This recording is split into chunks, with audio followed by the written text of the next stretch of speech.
Good evening, everyone. Good evening. Good evening, everyone. My name is Fatma Mari, and I'm the Deputy Director of the Council of British Research in the Levant, of the Levant, CBRL in Amman. And on behalf of our director, Dr. Jane Humphreys, and my colleagues at the CBRL, we would like to welcome you all, whether you are attending in person or online. First, I would like to, before we start our talk this evening, I would like to give you some instructions, whether for our people attending in person or online. So for our audience in person, I would like to remind you first to keep your phone silent, please. And secondly, please make sure that before you leave to sign our sheet so that we can include you in our mailing list so that you can always receive our monthly newsletter, where you can know about our facilities, about resources and activities that we have at CBRL. As well as the last thing for our audience in person, for those who don't like to be seen in photos, please tell my colleagues, my colleague, architect Baraa Sherman, where you can see her, that you don't want to be taken in the photo, be included in the photos. And for our audience online, please make sure that you if you have any comments or question, to put it in the Q&A box that's included in your screen during or after the talk. For our talk this evening, which entitled, What Can Jordan Bedouins Teach the World About Social Media, by our speaker, Dr. Geoffrey Hughes. Geoffrey Hughes is a senior lecturer in anthropology at the University of Exeter. His work is primarily concerned with how people in Jordan and the wider Middle East have engaged with various technologies for large-scale population management.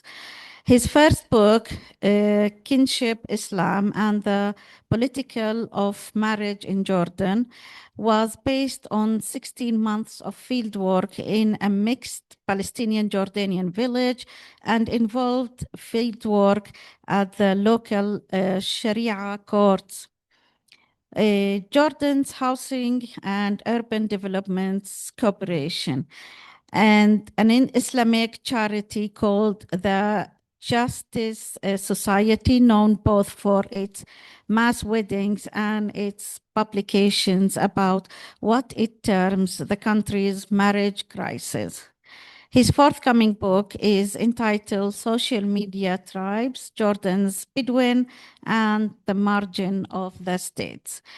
Before becoming an anthropologist, he taught English for 2 years as a Peace Corps volunteer in a primary school in Jordan's southern desert. Geoffrey, the stage is yours now. Thank you.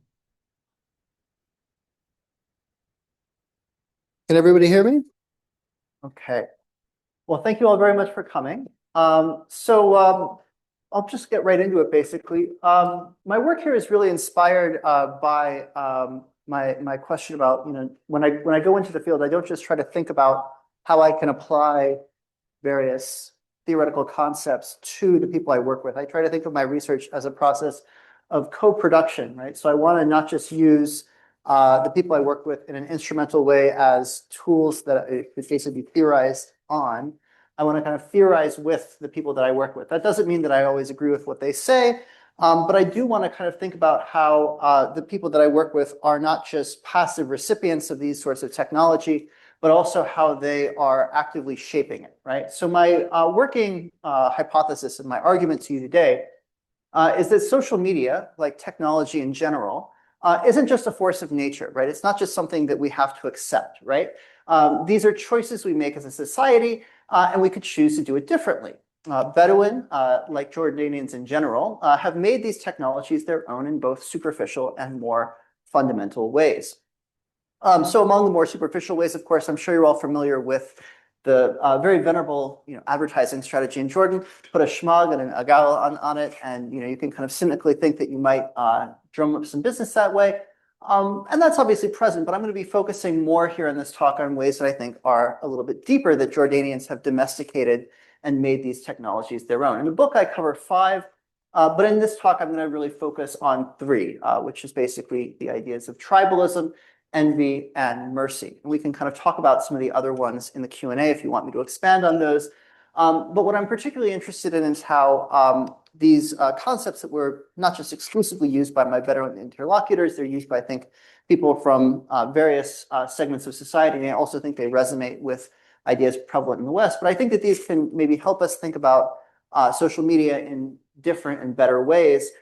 Even where they are, I think, taken up in sort of Western social theory, I think oftentimes the Bedouin can still teach us a thing or two about how we might be able to use these concepts better. So my research was very, kind of varied in how I did it. I talked to a lot of people over many, many years about these topics, but I did try to conduct formal interviews with people from a range of different sectors, right? So I talked to a lot of journalists. I tried to go to all the major Jordanian news outlets and interview at least one person from them. I also talked with intellectuals, lawyers, tribal leaders, mostly tribal judges. These are people who have a sort of government-recognized role in settling disputes, primarily in rural areas, and also members of the security apparatus. These were all, of course, just sort of informal interviews with people, not on the record or anything. About a total of 61 people sat for these interviews, and in some cases, these happened over the course of many years. So I also got to watch as their opinions changed. I also, of course, introduced this topic to many, many people, though, and you always know you're onto something when you get into a cab or you're getting your hair cut or something, and you say what you're researching, and people kind of just go off for 5 minutes, and that's when you know that you have a juicy topic. So the genesis of this project is really during my dissertation research for my first book in 2011, 2012. It wasn't really until 2016, 2017, 2019, and 2022, though, that I had the opportunity to really kind of dig into this topic and do this more kind of formal work.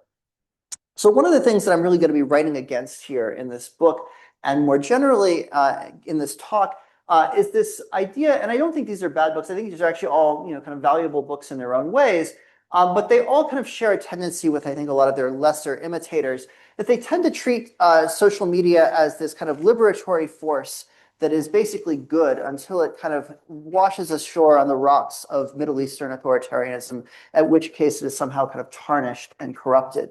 And I'm very skeptical of this as someone who, kind of very briefly, of course, I was born in the Bay Area, didn't really live there much, but I'm very much aware of the fact that that's really not a very accurate understanding of what the internet is in the first place either, right? I think that there is this other kind of darker side to social media and the internet, which really kind of sees it as a military technology, oftentimes promoted by companies that have deeply anti-democratic tendencies, that are very interested in surveillance and the manipulation of public opinion, right?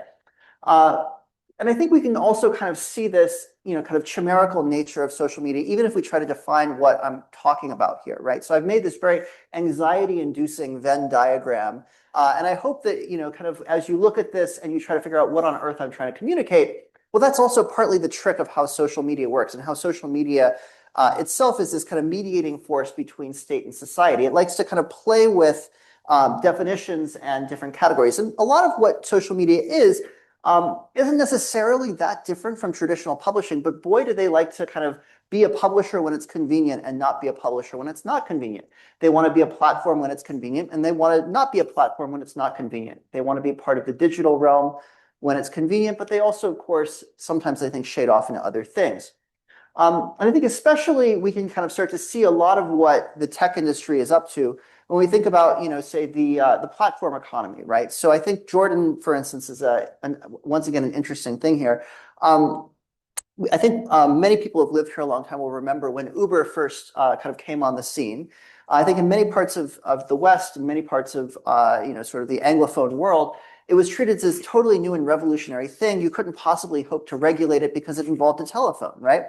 The Jordanian authorities, of course, had a very different idea. They said, you're running an illegal, kind of an informal taxi system, and we have rules about that. There was a whole kind of back and forth. They eventually came to a modus vivendi, but what's interesting is that this attempt to kind of act as if the law didn't apply just because it was on the internet didn't go anywhere near as far in countries like Jordan as it did elsewhere, right? I think there was already a kind of a more skeptical sense about this attempt to kind of play on the ambiguity of these categories, right? So this kind of brings me to, kind of the main thesis of the book and something I will be kind of pushing in this talk along with some other ideas, of course, which is that we should understand social media as part and parcel of a more global renegotiation of the state-society divide that both preceded the emergence of social media platforms, but also in turn kind of feeds off of it. I'm going to have more to say about that. But to do so, I'm going to kind of bring you into this concept of tribalism, right? So tribalism, I think, is something that has long been a part of Jordan's socio-political discourse. I think it provokes a lot of different opinions. I think some Jordanians really embrace sort of a tribal identity. Other people are embarrassed by it, would really rather people not talk about this at all. And of course, I think a lot of Jordanian social media use doesn't have a huge amount to do with this at all, right? Jordanians use social media in ways I think would be very familiar to people in many parts of the world. They wish each other a good morning, right? I mean, that's always a fun thing to do. They use it as a place for religious devotion. And of course, they like taking pictures of their food and also their caffeinated beverage of choice, right? Even if they might put a little, sort of tribal thing on top of it there, a little, kind of tribal name there, right? But there was this other kind of aspect of the phenomenon of Jordanian social media usage that immediately jumped out to me when I sort of joined Facebook, which was these tribal memes that were very popular in rural areas, right? Which would, again, the shmag and the agal, right? Kind of the Jordanian flag, nationalist imagery. Also, of course, the Toyota Hilux, sort of a modern, kind of, emblem of many Jordanian Bedouin and tribesmen, and the occasional firearm as well, right? These were very easy to share on social media. A lot of people's, kind of friend list is itself kind of a list of people with the same last name. So this was oftentimes kind of very, kind of easy content to share. It had a certain virality based on the nature of who Jordanians tend to be friends with on Facebook and the nature of that kind of online sociality, right?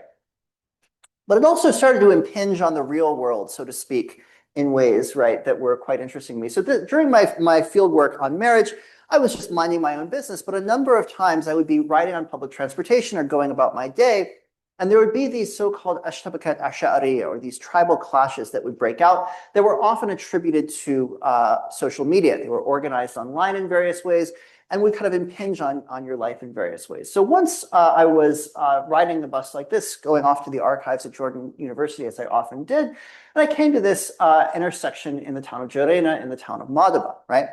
But on this particular morning, things were different. There was a bus that was kind of put across the road. The windows had been smashed out. And the bus driver basically told us all to get off the bus. He said he wasn't going to go any further because apparently they were, kind of attacking buses along this route. What was going on here was that, as we'll get into later, right, there'd been this kind of clash between people from the Shuwabka and Ajamma families. Now, in a lot of ways, of course, this is, something that's happened in Jordan for a very long time. There were stories of this, during my Peace Corps service before anyone had ever gone on social media. And of course, the fact that these two, families are right next to each other, of course, means that there's always a chance for friction there. But what was going on, right, was that the Shuwabka basically owned all the buses that went from Amman to Madaba, and the Ajamma owned the buses that went from Nawar to Madaba, right? And so when they got into a fight, one of the obvious, kind of vectors of retaliation was to start going after each other's buses, right? This, of course, meant that my travel plans for the day were interrupted. We had to cajole various bus drivers into taking us to where we wanted to go. And I kind of thought, well, this is very interesting, right? So I should kind of start pulling on this thread a little bit.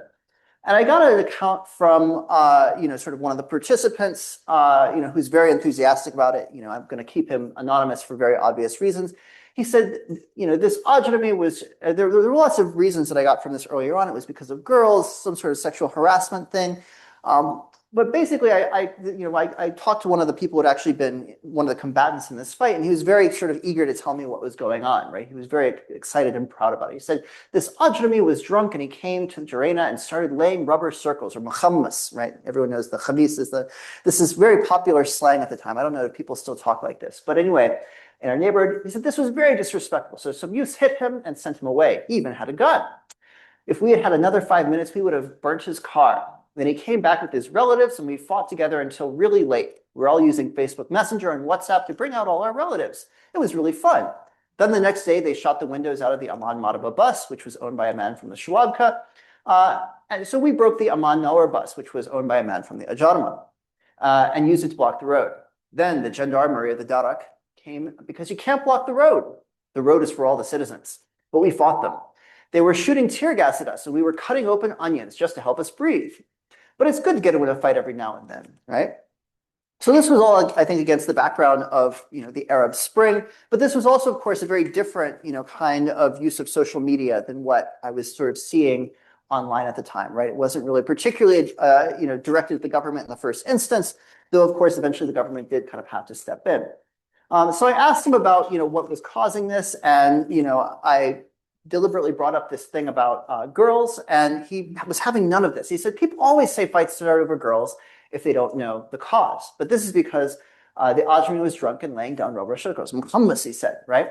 He was doing it in our face. But wajahna, do you understand? He was doing it in our face. Fi jahabna, right? Yeah. I think it's a local slang for the face. Yeah, I think it's a very local thing. I can't find it in any dictionary. So if anyone can, no, it wasn't the khashab. It was definitely I think it may be related to that, but it's definitely a different thing. From Jacob, which means an angry expression, with angry expression. Oh, interesting. Let's go on. Oh, okay. Oh, interesting. Oh boy. Oh boy. Okay. Well, I might have I think I transliterated a bit wrong there. Okay. So good to know. But of course, this is just one person's account, right? And I don't want to give too much, kind of credence to this because, of course, when we get into these kind of fights, everyone has their own story. And it's more the interplay between the different stories which interests me. I'm not, kind of defending the facticity of any of this. So one of my older friends had a very different view of this. I asked him about it, and he said, I don't have any idea. It's just use.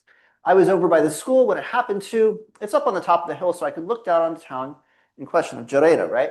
And I saw the youths and the gendarmerie fighting. I didn't even ask anyone who they were or why they were fighting.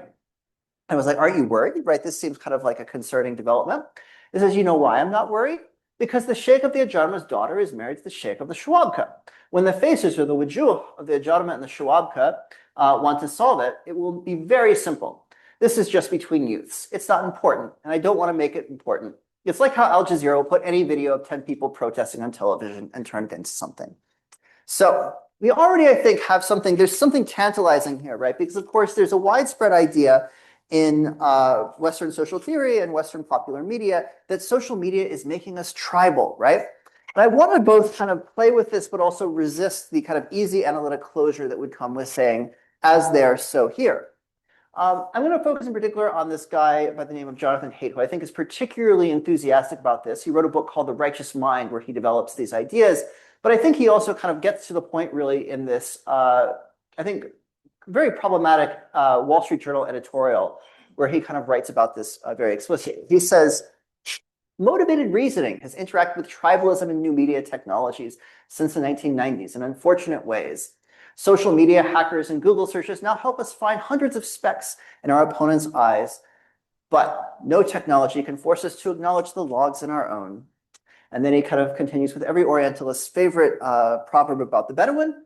Something is broken in American tribalism. It is now my brothers against me and my cousins all the time, even when they are threatened by strangers and even when there is no threat at all. And then he kind of manages to get an oblique 9/11 reference and worries that Americans might no longer be capable of coming together.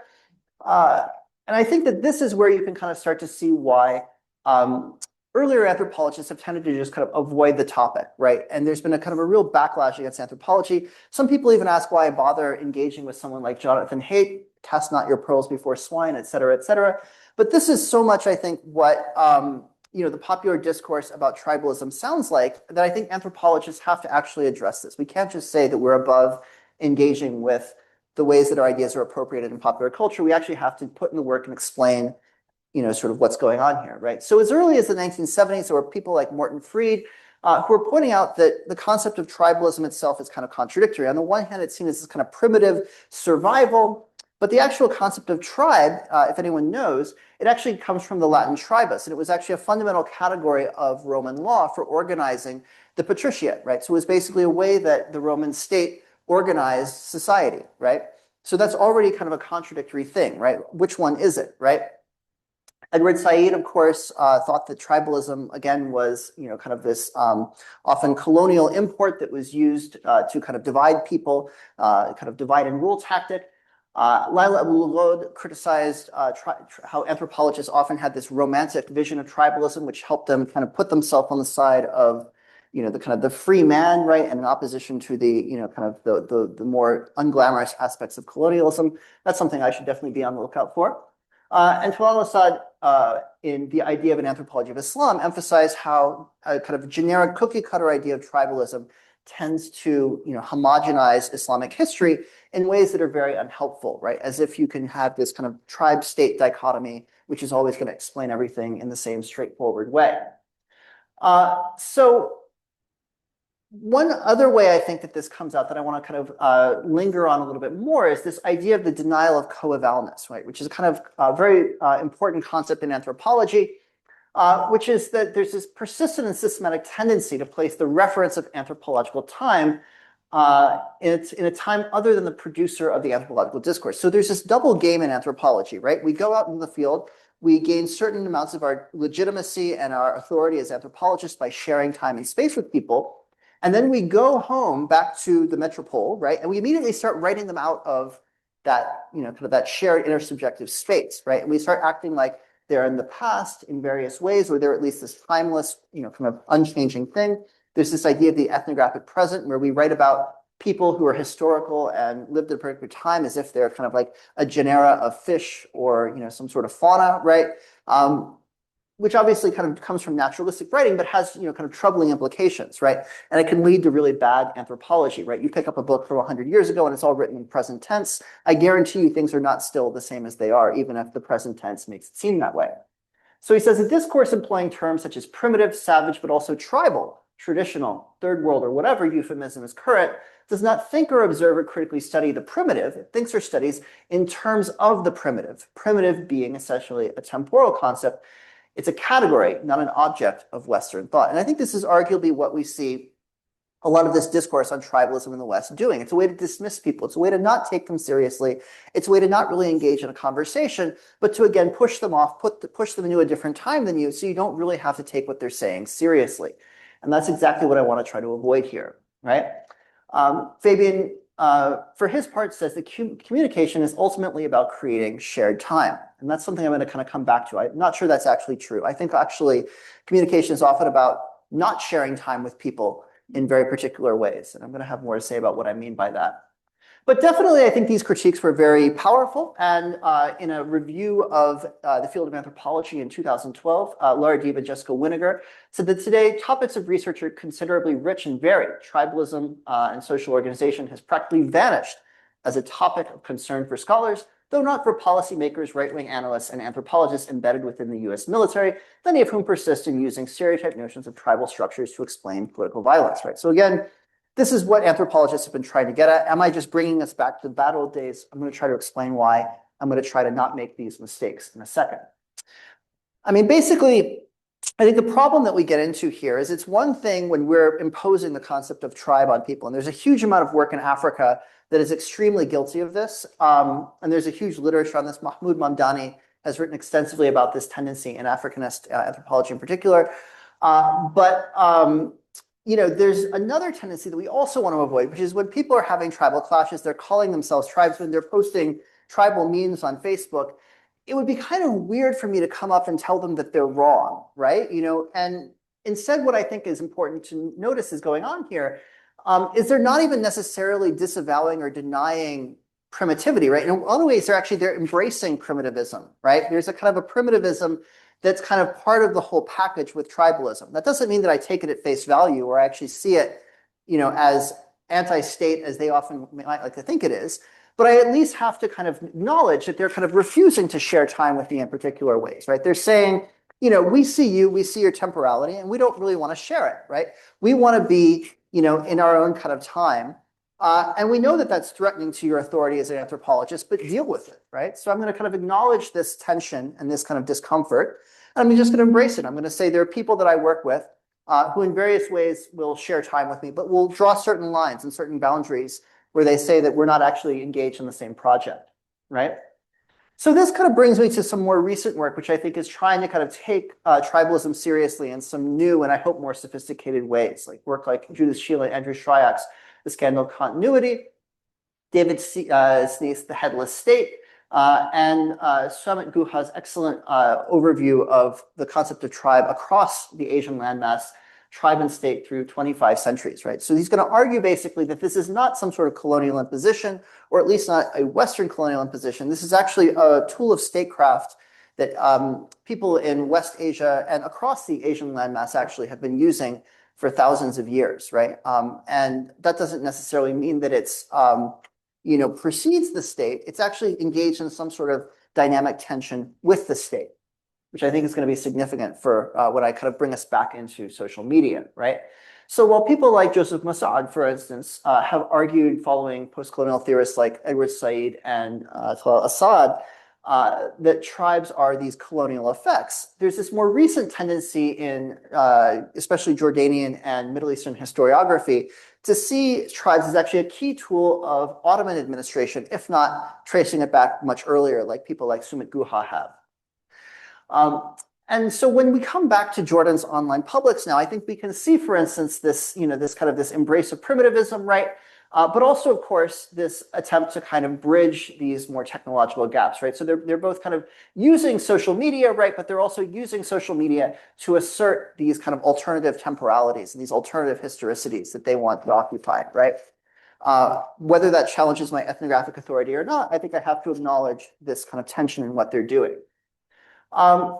And again, right, that idea of a kind of the tribe is not necessarily as anti-state as it claims to be is something that I think is very familiar to people who are familiar with how tribes operate in a place like Jordan. So I was talking to one senior Jordanian police officer once, and he likened the tribes to the Silam Ijtimai, or the social ladder, that he was learning about from his British and American trainers in his courses on policing, and especially community policing, right?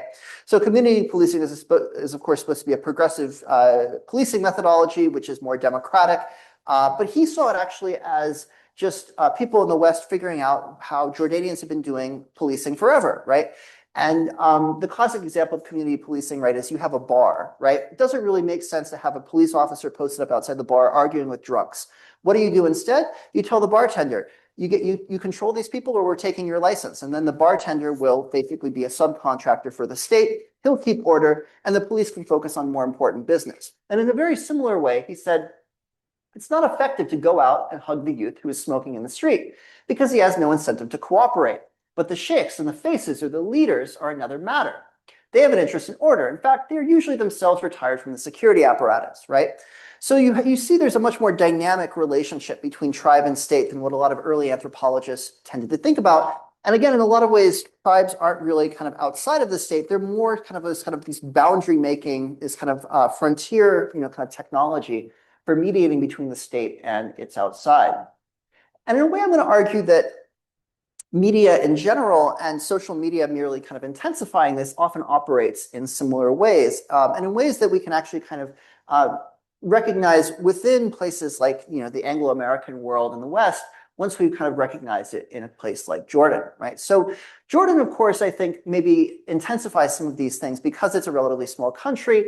It has a small population. It's hard to kind of support through kind of commercials and advertisements a truly kind of independent public sphere. So for a long time, the Jordanian press has actually been very dependent on the state, right? The first newspaper in Jordan was the official Gazette, and I don't think that there was actually an independent daily paper, as far as I know, until Al-Ghad in 2004. There were, of course, many kind of other independent media operations. There was a whole thing called the sort of the yellow press, the Sahaifa Safra, right?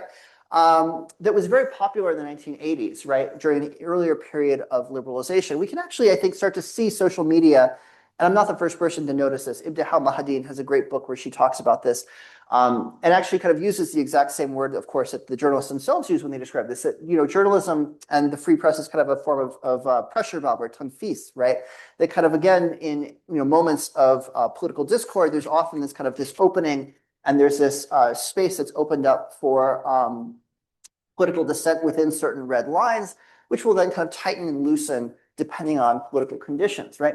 And once you see this, in a place like the Middle East, is it really so different from the way media works in much of the West? I think, to take one example that really kind of, once I saw it, I couldn't unsee it, was that the journalists that I was working with would often emphasize how much of their product was basically directly coming from the Department of Public Security, right? And is that really so different how journalism works in general, right?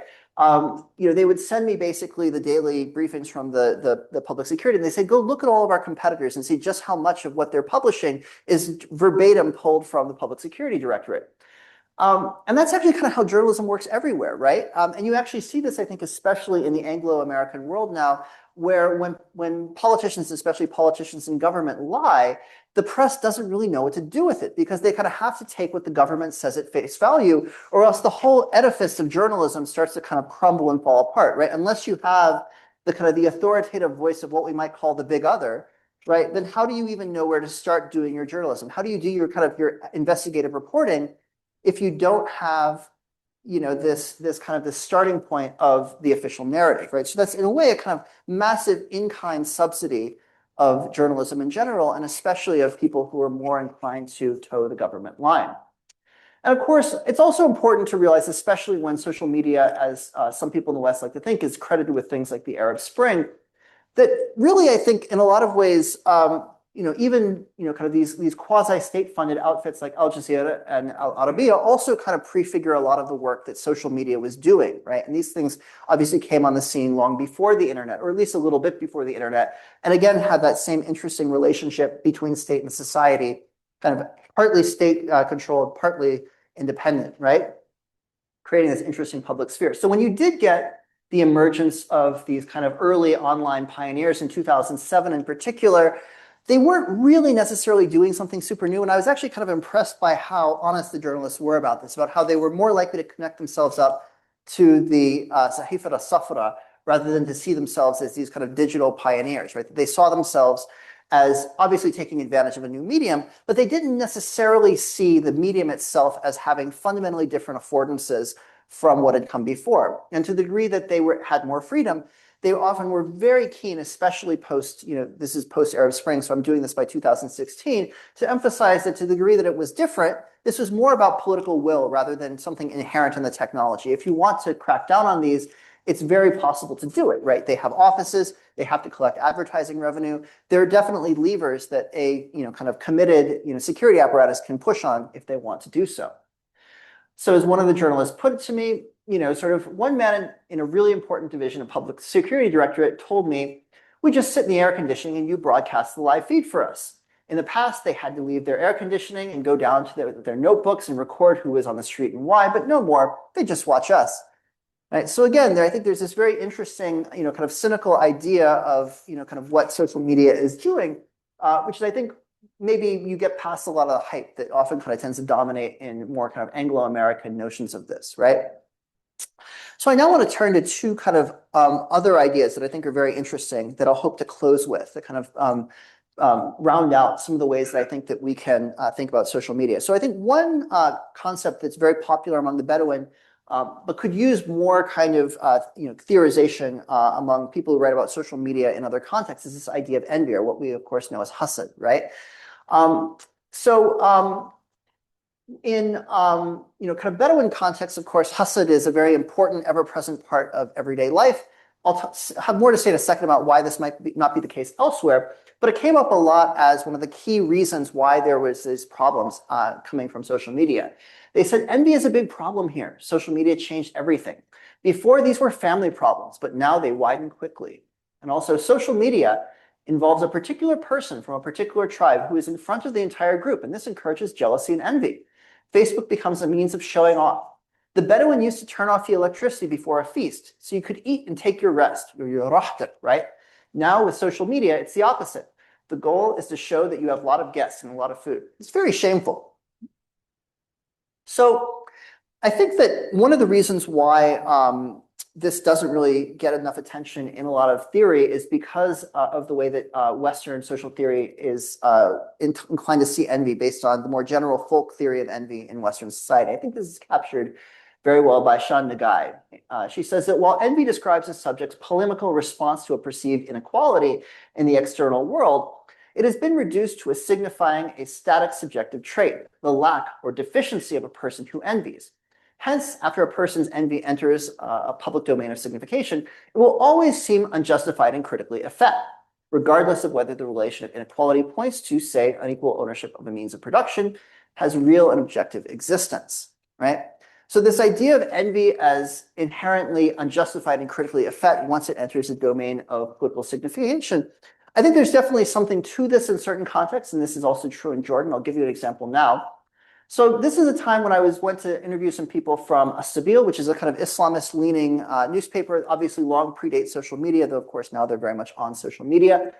And I was talking to them, I didn't even bring up the topic of envy, but it was written in very small letters on the information sheet that I like to ceremoniously hand people when I meet them.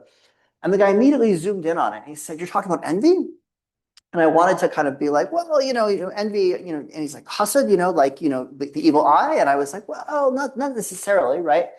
And he said, he immediately kind of started to compare the kind of tribal clashes that were happening at the time to the rivalry between the Emirates and Qatar, which I thought was very interesting. So he kind of saw this as a fundamentally tribal conflict, right? He said, this conflict is caused by envy in the same sense that kind of village fights are caused by, but kind of scaled up to the level of dynasties, right? He says the Emirates envies Qatar because it is more respected and powerful than its size, wealth, and population would imply.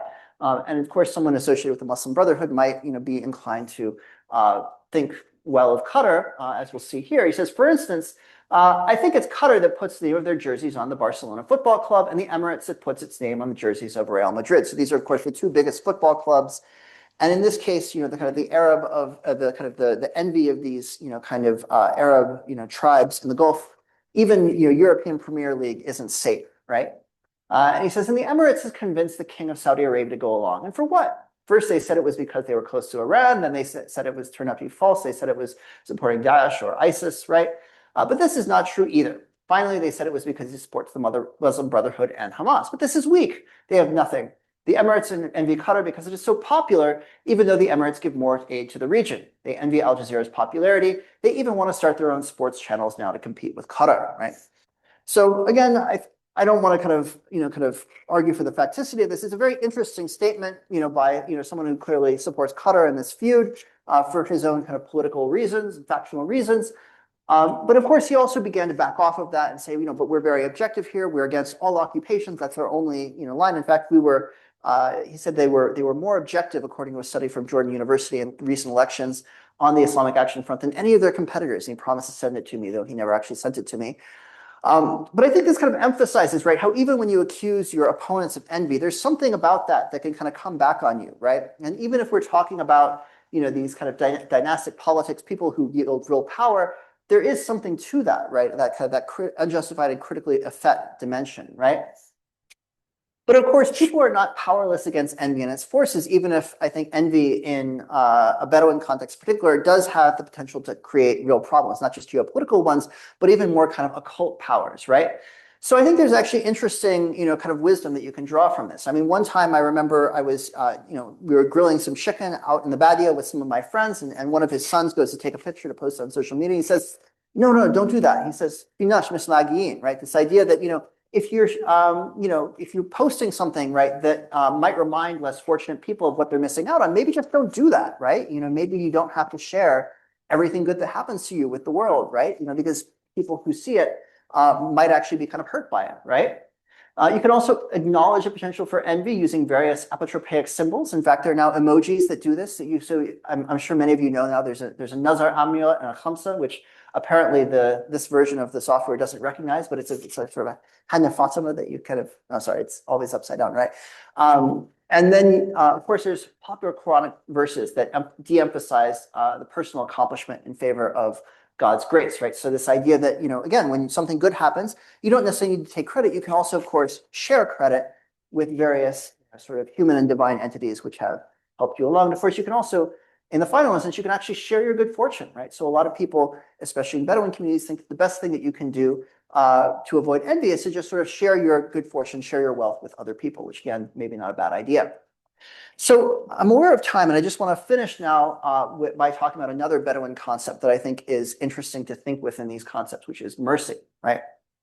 So I could give many examples of how this sort of intersected with my research, but I'm going to focus on a particularly kind of notorious tribal clash that happened while I was doing field work in 2017 at Acor, right? So this was during Ramadan.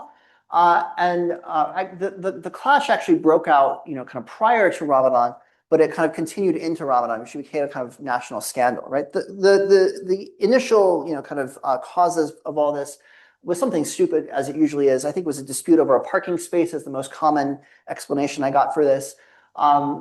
And of course, this spiraled out of control. They ended up in the hospital. This, again, is very common, right? People get injured. They end up at the same hospital. The fight breaks out again in the hospital. If you know anyone who works in the medical field at a hospital, ask them about this, and they may have examples of where this has happened. And in this case, someone actually got shot and killed at the hospital. And this person was an engineer, someone, who was, I think, considered, kind of a particularly, kind of hope for that family. And this kind of led to a spiral of retaliatory violence, right? What made this, I think, a little distinct, though, was that it kind of began to spill into Ramadan. And so you really started to see the entire community kind of turn against this. And especially this phrase, Allah yahdi al-Baal, kind of became this mantra that people would post over and over again. And there were thousands and thousands of these comments. People were, they were fasting. Maybe they were, a little bored. I was a little bored, right? You're kind of a little sleep deprived and, kind of dehydrated in the afternoon. You scroll on Facebook.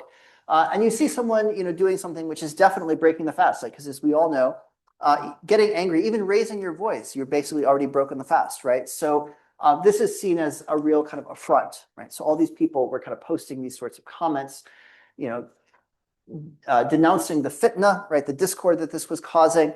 And also, of course, kind of calling for God to, kind of solve this. And of course, people have different interpretations. One civil society advocate told me I was being woefully naive to see anything religious in this whatsoever. She said, "Oh, these people are just trying to shame the participants by, implying through this language that they're godless and that they should shape up." And I think, sure, that might have been going on, but it was effective, whether or not they were sincerely asking God to solve the problem or using indirect speech to imply that these people were irreligious and basically, kind of doing Satan's work in the world for them, right? Because, of course, Satan should be locked up during Ramadan. He shouldn't be out causing trouble like this. And of course, the journalists picked up on this too, and they saw that themselves as having a role in this. So one of the journalists said, "Our site called for the intervention of the big figures and faces, and the state solved the problem." When people saw how this was being reported, they were more ready to solve the problem. This was especially true because this happened during Ramadan, and they did not want to go against religion. So this brings me to, I think, a particularly interesting Bedouin institution of the Solha. And I don't think that we really have anything like this, at least in communities that I'm familiar with in the kind of the Anglo-American world. I think especially in individualistic societies, it's hard to really know how to solve collective conflict, because if you think about everything in terms of individuals, then how do you solve problems when the victims are not just individuals, but entire communities, right? And I think that's one of the ways that a sulha is a sort of an interesting practice. And we can talk more in the Q&A about the whole dynamic through which this happens. First with the atwa. There's different atwas, right? There's the atwa al-fawrat al-dam, and then the, now renamed the atwa al-amni, or the security truce, which then kind of eventually becomes a sulha. But in this particular one, you had this beginning, as they often do with this, I think, very nice verse from the Quran, where it says, "And hold firmly together to the rope of Allah. Do not be divided. Remember Allah's favor upon you when you were enemies. And then he united your hearts. So you, by his grace, became brothers. And you were at the pit of a fiery pit, and he saved you from it. And this is how Allah makes his revelations clear to you, so that you may be rightly guided." Now, again, this is, I think, the kind of the religious definition is a dimension of this is important, and we can kind of talk more about this in the Q&A. But they didn't just leave it to divine will, right? The Solha is obviously depends to a certain degree and kind of invokes kind of divine will as a means of kind of getting everybody to agree. But they also kind of are very kind of practical about the ways in which these things can be solved. So there's, of course, as I've already referred to, there's this intense social pressure to reconcile from all of Jordan's communities, which I think was intensified in this case because of Ramadan. And they were able to, I think, get to the Solha faster than they would have in many events. Oftentimes these things can drag on for months or even years. In this case, it happened relatively quickly. There's also, of course, the involvement of important government figures. So again, you see how the state-society divide, the tribe-state divide, it's not an opposition, right? It's more one of kind of interdependency, right? So you had in the actual speeches they gave, they made a big point. All of the faces of the sheikhs would get up and they would thank by name all of the people who had made this possible: the governor, the muhafid, the minister of the interior, the director of public security, the director of the mukhabarat in Irbil, and the head of the gendarmerie for the north. So these kind of very particular government officials, right, who would basically step in if people were able to kind of solve this on their own. They then signed a truce agreement, as they often do, which was meant to be stored in the Public Security Directorate, giving up any personal or tribal rights to revenge or further civil penalties for violence, right? So I'm going to now try to bring together, kind of the general points I've made and hopefully kind of draw some, conclusions here. I hope that, and first of all, that we can now use the concepts of tribalism, envy, and mercy to kind of understand both our individual and collective predicaments with social media and to see how we have the power to control and shape these technologies. These aren't just things happening to us. These are things we are doing to ourselves, right? And if we forget about that for a second, then we're totally lost, right? I'm definitely kind of arguing that, yes, technologies have affordances, but we have the power to control that for a bit.